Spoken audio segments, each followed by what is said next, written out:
Dan Evans responds to top players' complaints about the busy tennis schedule. Dan Evans has pushed back against elite players, voicing frustration over the demanding tennis calendar. Speaking ahead of this week's ATP 500 event at Queen's Club, the former world No. 21 offered a sharp response to those calling for a lighter schedule, cautioning them to be careful when suggesting a reduction in tournaments. The British tennis star emphasized the importance of a full schedule for lower-ranked players trying to make a living on the tour, asserting, just because they're better at tennis doesn't mean their opinion should carry more weight. Top names like Carlos Alcaraz and Jack Draper have previously criticized the nearly year-round nature of the sport. Alcaraz, a five-time Grand Slam champion, once quipped, "They are going to kill us," referring to the relentless grind. Draper echoed similar concerns, saying the current structure leaves little room for rest or training. "It just seems like you're on a constant rabbit wheel, and there's no way off it."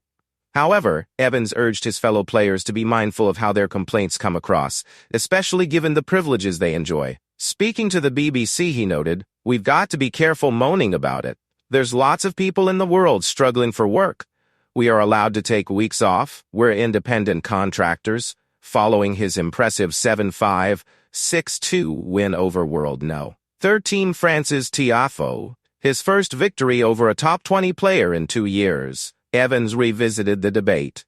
"Everyone has the right to share their opinion," he said, "but the tour has operated like this for many years." He pointed out that elite players often manage their calendars more strategically.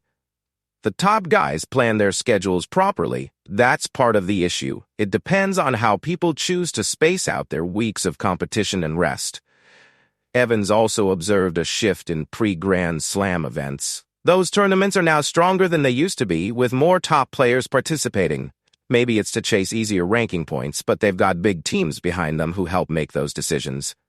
Currently ranked No. 199, Evans made it clear that those outside the top tier need as many playing opportunities as possible to support their careers. Players ranked outside the top 15 can't afford to skip tournaments. If you are ranked around 60 and travel with a team, you need to earn. He concluded with a firm stance, "We can't only listen to the top players when it comes to scheduling. Being higher ranked doesn't mean your voice should dominate.